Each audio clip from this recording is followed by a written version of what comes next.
Bangladesh stands at a defining moment in its digital future.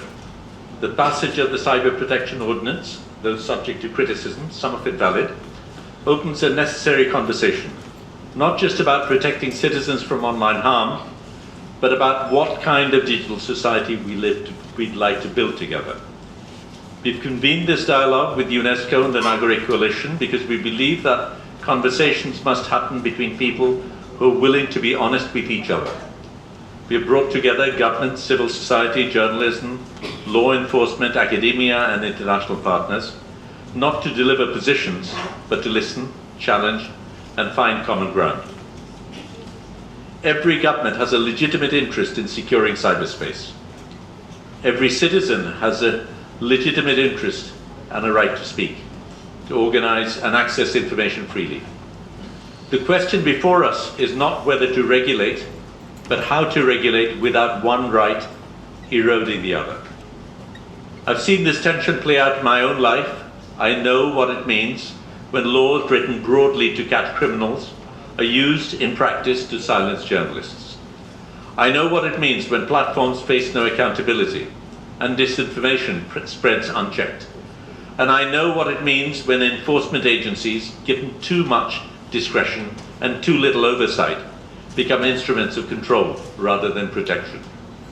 These are not hypothetical tasks. They are reality many people in this room have lived.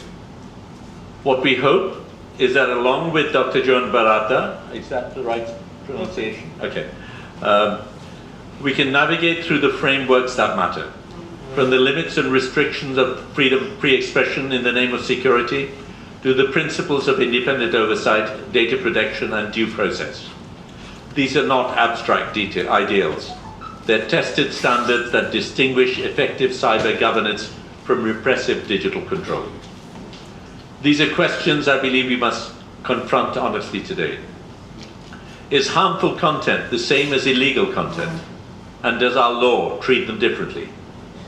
Do citizens have meaningful recourse when cyber laws are misapplied? Are regulators like BTRC genuinely independent or subject to political pressure? Can law enforcement pursue cybercrime without compromising the rights of those they investigate? How do we protect children online without building a surveillance infrastructure that threatens everyone? Justice requires that cyber laws work. For journalists and activists who face arrest under vague provisions, safety requires that cyber laws have limits. There are not opposing demands. A well-designed legal framework serves both. I hold that firmly, and I hope we leave this room having moved closer to it. What I ask of you, speak from experience, bring specific examples, propose concrete changes. This is not a conference.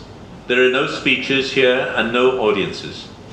Every voice in this room, mine included, carries equal weight.